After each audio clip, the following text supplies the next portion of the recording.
I'm pretty sure ninjas were a secret British obsession back in the 80s.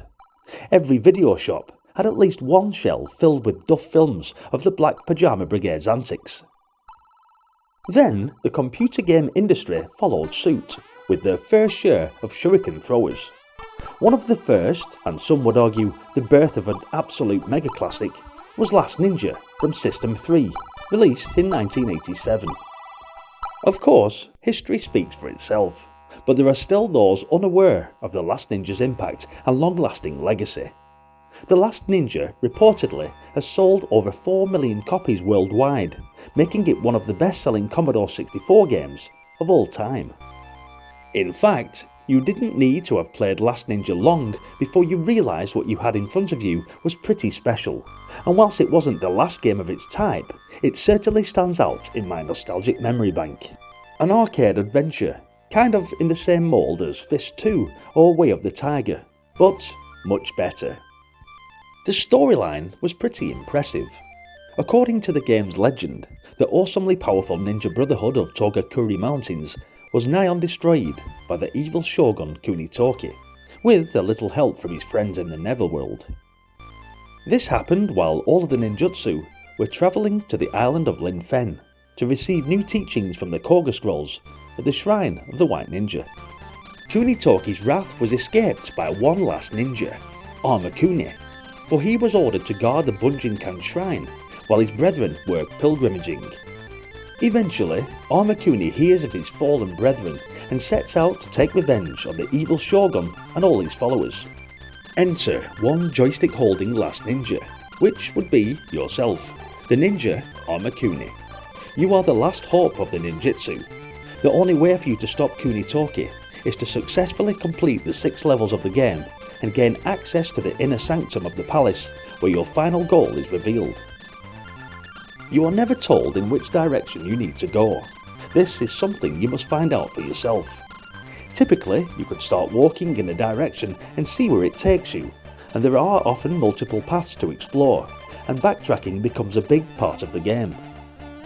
The single most puzzling thing that aggravated many a newcomer to the Last Ninja games is the controls, so let's clear this up once and for all. First of all, it's pivotal to understand that each of your manoeuvres is relative to both your facing direction and the direction you are moving on the screen. Clearly put, moving diagonally up when facing towards either corner in the top half of the screen makes you walk forwards in the direction you're facing, and similarly, diagonally down makes you walk backwards. Anyway, that was a brief explanation, but I'll also link the whole manual in the description for those who want to delve into it further. The Last Ninja wasn't the first game to offer a more expanded freedom of movements in isometric games, but it was the first one in which a human form player character was able to move around with more freedom than in games like Night Lore or Head Over Heels. Also, if I'm not entirely mistaken, it introduced several manners of combat in an isometrically viewed adventure game. Hand-to-hand, melee weapons, and throwable weapons. Naturally, you do get some obligatory puzzle elements in most levels, which you must figure out in order to make progress. In addition to making things harder, there are some swamps and rivers you need to jump through. If you make one wrong move, you will fall in the water and die instantly. You will have to learn which jumps and in which order to perform them, with pixel-perfect accuracy. I'm not going to lie, many of us probably rage quit the game right here, and I'm sure I probably switched off the power supply in haste back when I was a kid. But if you can get through this part, then the game definitely opens up and is worth the pain. But come on, a super skilled ninja that dies instantly as soon as his feet touch a bit of water? Calm down, cheeky, those days are long gone now. In terms of weapons, there are, among other things, a katana, longstaff, nunchucks, shurikens, and smoke bombs. Each weapon acts in a different way, allowing you to change your style depending upon what your opponent is armed with. There are also numerous items to pick up to help aid puzzle solving. The best part of it is you get almost everything in the first section of the game, meaning you truly feel prepared for what may lie ahead. Early on, for example, there is a dragon you need to hit with a smoke bomb, but hitting the exact right spot is going to require some trial and error, since the space where it will register is just as hard to determine as other moments of spatial confusion. Smoke bombs are limited, so if you run out, you can go grab more, on the other side of that damn swamp that you need to jump across. Of the game's 6 stages, the first 3 feature the required jumping segments and suffer for it, but the jumping isn't the main focus of the play. Puzzling out how to expand and utilise your inventory is a key part, and it's a serviceable element of the experience, but the combat is given a lot of focus and is both hampered by its limitations but strangely fascinating for them.